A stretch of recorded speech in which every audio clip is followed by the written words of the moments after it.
All right, so good morning, class. We'll try something slightly different. There's a lot to cover. I do not expect to cover this in even 2 lessons, but it's important. So we're going to start in Romans 9, 10 through 24. And not only that, but there was also Rebekah, when she had conceived twins by one man, our father Isaac. For though the twins were not yet born, and had not done anything good or bad, so that God's purpose according to his choice would stand, not because of works, but because of him who calls, it was said of her, the older will serve the younger. Just as it is written, Jacob I have loved, but Esau I have hated. What shall we say then? There is no injustice with God, is there? Far from it. For he says to Moses, I will have mercy on whomever I have mercy, and I will show compassion to whomever I show compassion. So then, it does not depend on the person who wants it, nor the one who runs, but on God who has mercy. For the scripture says to Pharaoh, for this very reason I raised you up, in order to demonstrate my power in you, and that my name might be proclaimed throughout the earth. So then he has mercy on whom he desires, and he hardens whom he desires. You will say to me then, why does he still find fault? For who has resisted his will? On the contrary, who are you, you foolish person, who answers back to God? The thing molded will not say to the molder, why did you make me like this? Will it? Or does the potter not have a right over the clay, to make from the same lump one object for honorable use and another for common use? What if God, although willing to demonstrate his wrath and to make his power known, endured with great patience objects of wrath prepared for destruction? And he did so to make known the riches of his glory upon objects of mercy, which he prepared beforehand for glory, namely us, whom he also called, not only from among Jews, but also from among Gentiles. All right, thank you. So, last time we talked about election, and specifically God's election. And one of the misconceptions is that Calvinism teaches election and Arminianism does not teach election. But as we saw last time, that both Calvinism and Arminianism agree that there is election, and that election means what? Who remembers? If I'm electing someone to do something, what am I doing? Choosing. Choose, yeah. Choose. Why is it important that God be the one that chooses? Because of the teachings of depravity. And depravity teaches that we would never choose God on our own. Alright? And so is choice. And it is a gracious choice. Okay, so both agree with that. Then from here, there's a little bit of discrepancy. Calvin, let's teach unconditional election, while Arminianism teaches conditional election. So after we get done teaching about unconditional election, we will also teach about conditional election. And you're really going to appreciate that all this is coming out of Romans. So it's all from one book and one author to make it a little better or worse. I guess it depends on how you want to look at it. Okay, people have been debating this for 2,000 years. I don't expect to solve it here, but I'm going to present to you all the information and let you guys argue about it. Okay, so he starts out with this key example. Someone reread Romans 9, 10 through 13. And not only this, but when Rebekah also had conceived by one man, even by our father Isaac, for the children had not yet been born, nor having done any good or evil, that the purpose of God according to the election might stand, not of works, but of him who calls. It was said to her, the older shall serve the younger. As it is written, Jacob I have loved, but Esau I have hated. Wonderful. There are 4 names in there. What are those 4 names? Rebecca, Back up. Isaac, Isaac, Esau, Jacob. Esau. All right. So they had boys. They had Esau. They had Jacob. Which one was older? Esau. By how much? Not much. About 30 seconds. Jacob Seconds. came out like older than. Seconds. So they were twins. Esau is slightly older by a little bit. Okay. Why was being the firstborn male a big deal in Old Testament Judaism? They were the heirs. Yeah! Birthright. That is still a big deal in the Middle East to this day. Because when I started at the Israeli company, they were like, "Oh, you probably have 2 girls." They go, "Oh, okay." You know, that's about what they said. Them, that's not me. I love my daughters. But then in 2012, while I was working with them, Sam was born. First boy, and this is going to be a boy. When he was born, the future CFO sent out a company-wide email saying, Glenn and his wife celebrating their first son. No one contact him for the next week. I was the only IT person. Wow.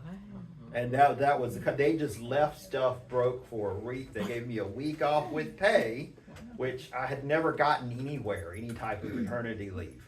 Nobody bothered me the entire week we were there. When I came back to work, every single Israeli took at least 5 minutes to come and congratulate me on having a son. You had a son, congratulations! Like I had won the lottery. When Lucas was born, you know, but that firstborn son still carries a significant amount of weight in that culture, in that tradition to this day. And so it's a big deal. There's a lot of things tied into the whole concept of firstborn and firstborn son and birthright. And we went through some of that when we were talking about Christ as Messiah. We'll go through some more of that when we get into the different concepts of atonement. But that's a really big deal. That's generally like the one unviable, the one rule you can't break. Firstborn son gets the birthright. That is like the one ironclad rule in a nation that is famous for the Old Testament law. Like the firstborn son being the birthright, being the heir, is quite the big deal in their culture. You can actually tie it all the way back to Genesis 3 and the promise of the Messiah. So this is a really big deal to start this off. And then God tells them what? No, flip it around. We're going to break that rule.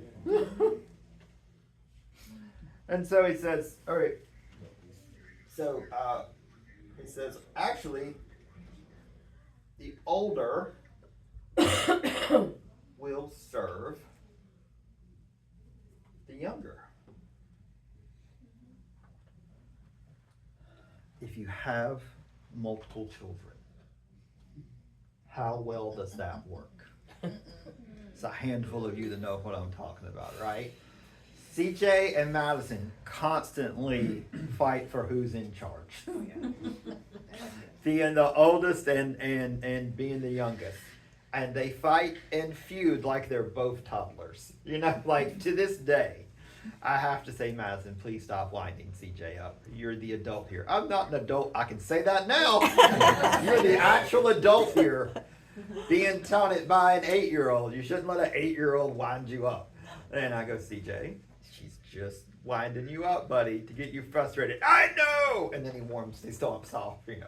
So, but anytime we get in a situation, or particular, we play a board game where we can put CJ in charge, I can't say it goes well. I can say it's entertaining. So, you know, he enjoys it. So, I just want you to know, this went about as well as you might think. I'm not going to get into the whole Genesis and Jacob and Esau, because that would sidetrack us for like a year. But if you want to read in Genesis about Jacob and Esau and how well they got along throughout their whole history, just this short version Esau literally tries to kill Jacob multiple times after Jacob steals the inheritance from him because his dad wouldn't follow what God asked him to do. Okay, that's the short version. Also, the first wrestling match recorded in the Bible is in here when Jacob wrestles with the man all night long and then gets his hip dislocated. You know, stiff worker. So, all right, so why do you think Paul chooses this example? What does Paul tell us in these couple of verses about why God decided Jacob would be the one in charge and not Esau? Because it was his will. He decided it. Yeah. It was decided it because God decided it. It also showed it had nothing to do with Jacob or Esau. They weren't even born yet. Yeah. He decided it before birth. There's the key phrase. He says, not having done any good or evil, that the purpose of God according to what? According to election might stand, not of works. So he says this decision was made as an election, as a sovereign choice.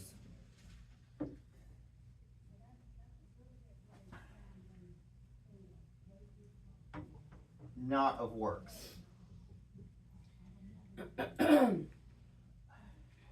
If I say something's unconditional, what do I mean? There's no conditions. There's no conditions. I can't really think of almost anything we have in our lives that is truly existing in an unconditional state, right? If you have one other than God's love, I'm open to hear about it. I'll let you think about it for a minute. I don't think you have anything that exists in an unconditional state, right? Because somewhere in there, there's a condition, you know, even if you don't realize it, right? Okay, so this is something it's a word we throw out, like, along with forever, you know, and honestly, the word love, and it sounds good, but the application of it is hard. Loving someone unconditionally is incredibly hard. It's easy when it's easy, right? Everything's going well, it's fantastic. And you go, oh yeah, I love you no matter what, you know. And then when it's not going well, you start to rethink that. That's who we are. But this choice appears to be unconditional for Jacob and Esau.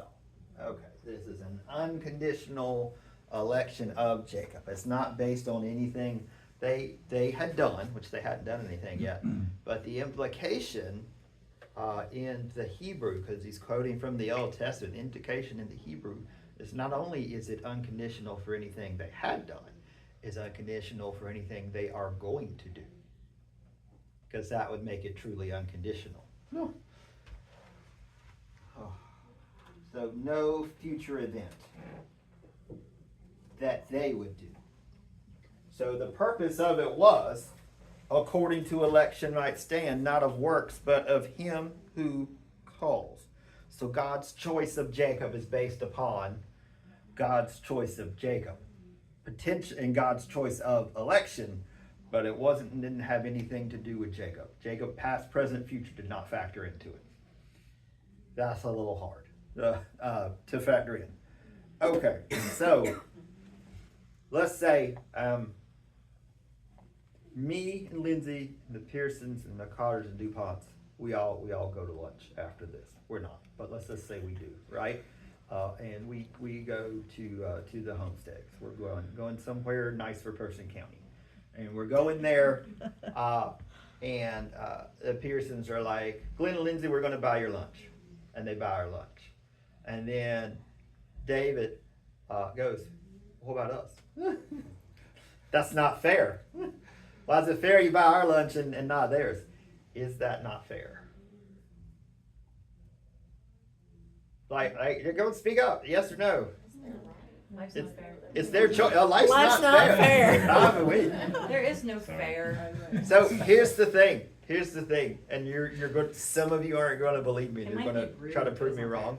But fair is not in the Bible as a concept, and nice is not in the Bible as a concept.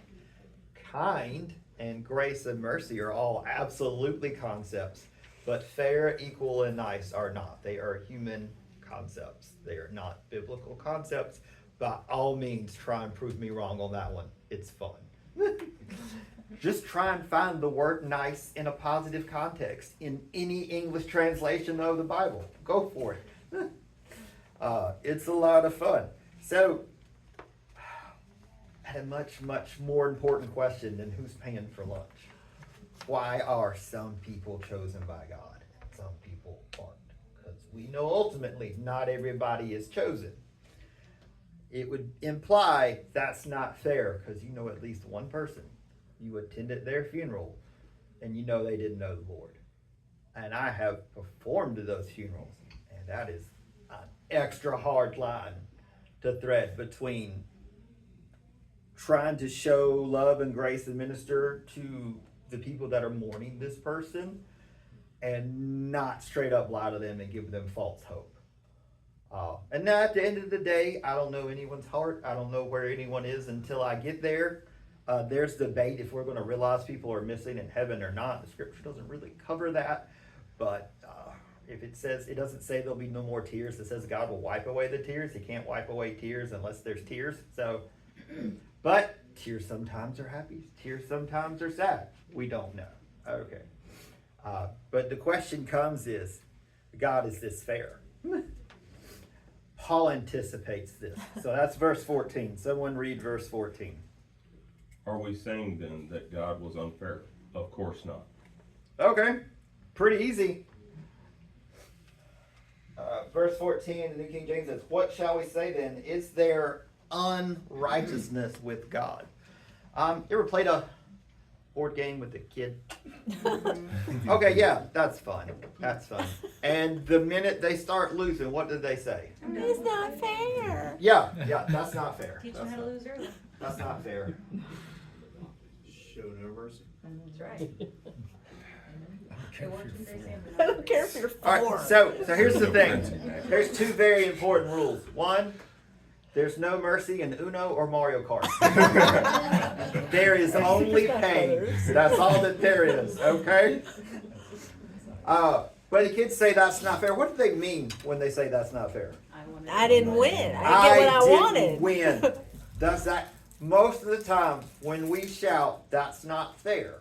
What we actually mean is, this is not tilted in my favor, and I strenuously object. When I was first on staff here, and Nick Perkins was the youth pastor, and he's all grown up and married and has his own kids, and is a fine, godly man. His name is Justin Garrett. His mom Lisa plays piano sometimes. He was in the youth, and we would play.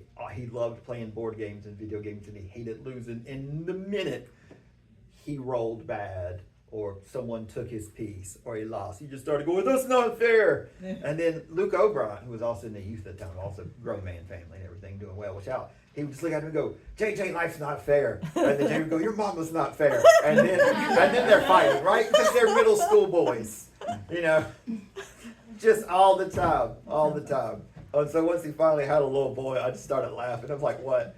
I was like, oh, you're going to understand soon enough. Can't wait till you start playing board games with him. He's like, I'm sorry about that, man. I had an older brother that I thought was perfect, you know. But what we actually mean when we say that's not fair is this, not on my side. When we tell God he's not being fair, that actually, it's either heresy or blasphemy. I forget which definition it is. But at its core, that's what they are. Because what we're accusing God of is unrighteousness. When we talked about the attributes of God, I said one attribute of God is foundational to our understanding of every single other attribute of God. Do you remember what that is? Holiness. Holiness. God cannot be holy and unrighteous. So, one, first and foremost, never, ever, ever, ever ask God to be fair.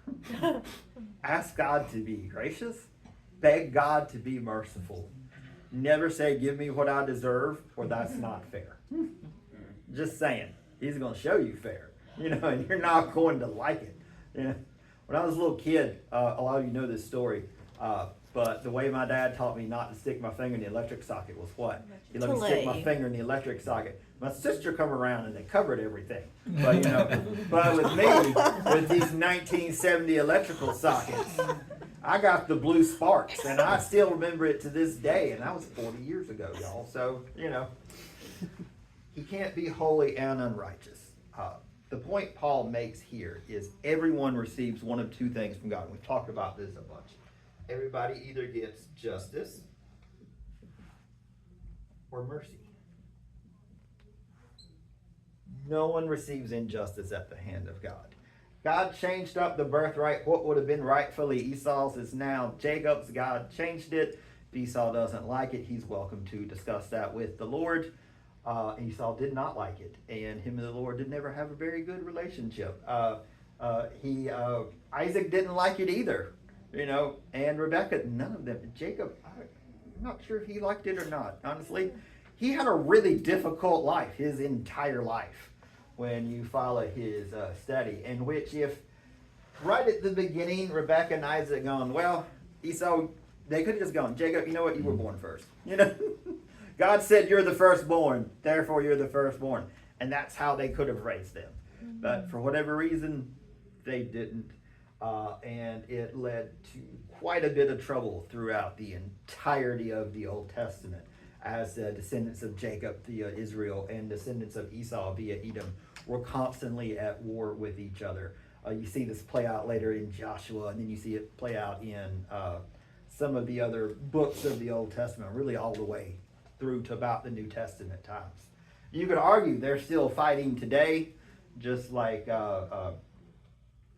Abraham and his descendants are still fighting today. So, but Paul anticipates the injection. If God chooses one and doesn't choose the other, it's still just. That's hard emotionally. Because the question you should really ask is, why was I picked and not them? Yeah. And I have that question about our life all the time. I literally say, that's not fair that we were saved from liberalism, and then I see all these suffering, all these hurting people. And I constantly say this. Oh, it's fantastic. Now we can read. You can read verses 15 and 16 and get your own answer.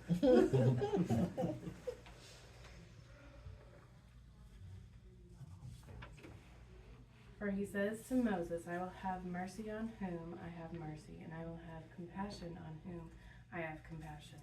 So then it does not depend on the man who will or the man who runs, but on God who has mercy. Oh, there you go. What is mercy? We've defined it a couple times. What is it? Not getting what you deserve. Yes. Not getting a punishment you deserve.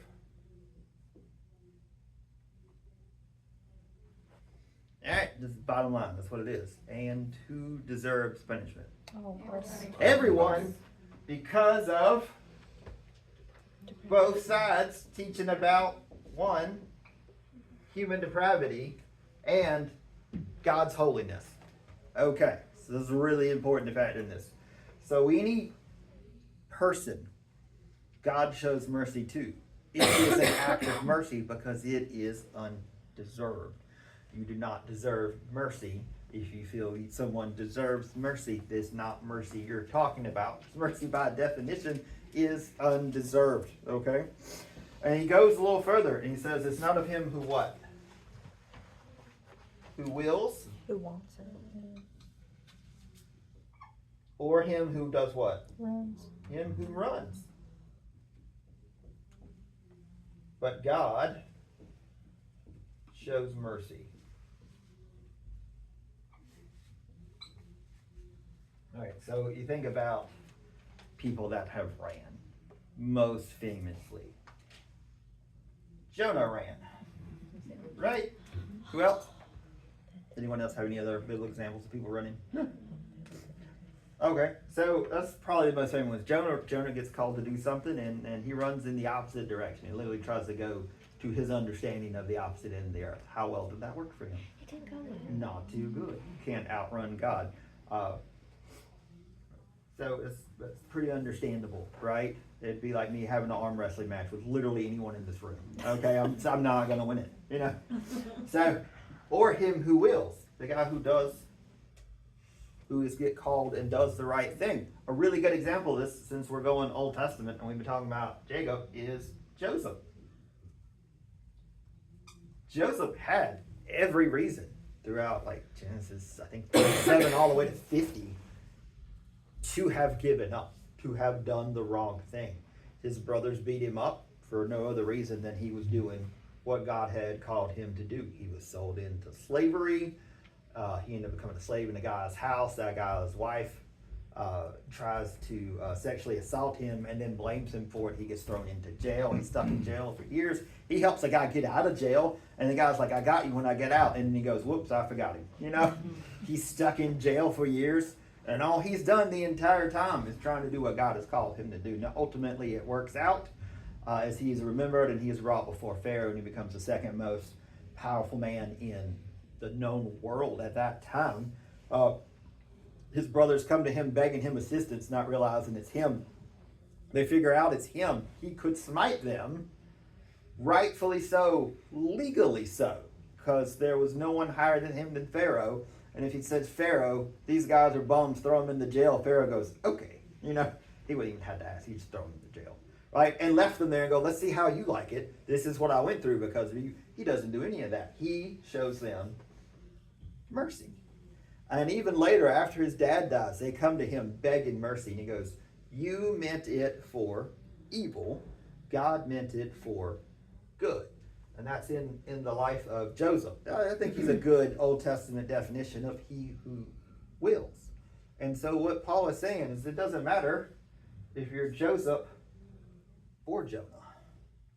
Neither one of those factor in to whether or not God is showing mercy. God shows mercy because God shows mercy. And so the implication is this mercy is unconditional. And so his election and choice of you is a unconditional choice. There is no thing you have done, are doing, or will do that would affect that choice. Oh, not time. Okay, almost made it there. That was pretty ambitious. We will pick up here. We will go through the rest of it with unconditional. And then we're going to go into Romans 10 and get into conditional election.